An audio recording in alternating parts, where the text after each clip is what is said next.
We're following the latest developments in the wake of former President Donald Trump's indictment by a New York grand jury over alleged hush money payments to adult film star Stormy Daniels in the final days of his 2016 presidential campaign. Now, former Vice President Mike Pence spoke to CNN's Wolf Blitzer after news of that indictment broke. Let's hear some of what he had to say.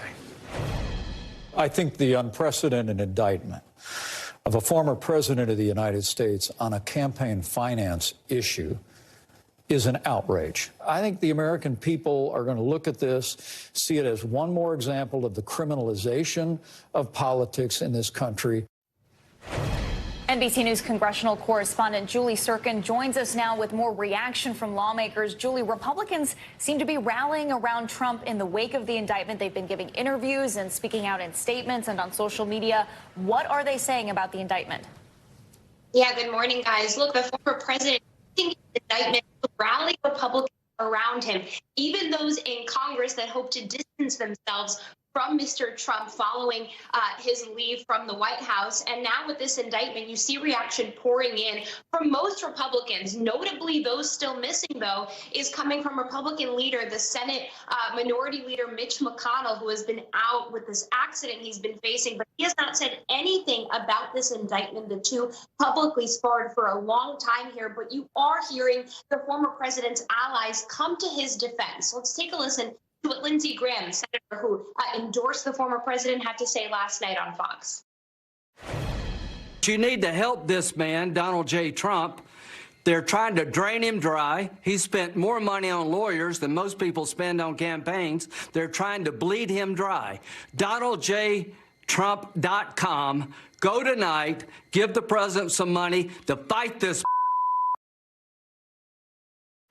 The former been fundraising off of this indictment. The speaker also tweeting Speaker McCarthy, who a few weeks ago already instructed relevant House committees to launch an investigation into DA Alvin Bragg's investigation into the former president. We expect that to continue.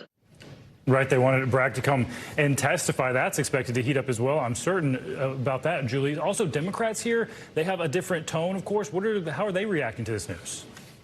Yeah, Democrats, look, you heard a little bit of this from Monica and from Mark Murray there, just how they're trying to play this, being careful not to make this seem political and sort of sticking to their own issues here. But they are still speaking out, and that includes the former speaker, Nancy Pelosi, who tweeted, quote, "The grand jury has acted upon the facts and the law. No one is above the law, and everyone has the right to a trial to prove innocence." Benny Thompson, who is the chairman of the January 6th Select Committee, looking into the former president's role on that day, of course, totally separate from this New York case, saying, quote, "We must put elected officials in office with the highest integrity. Donald Trump is the first president in U.S. history to be indicted." Remember, the former president is running for president again in 24, which is why this makes it so relevant and why Democrats are taking out and speaking out about this, including top Democrats like Schumer and Jeffries as well.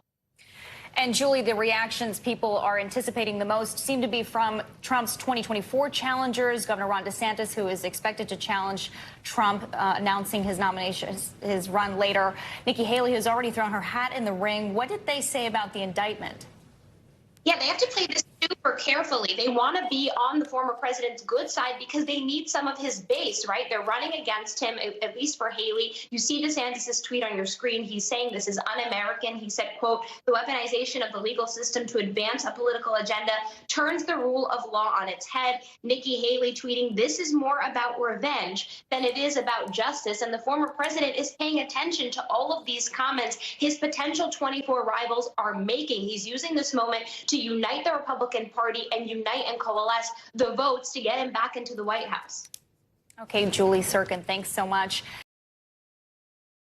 Thanks for watching our YouTube channel. Follow today's top stories and breaking news by downloading the NBC News app.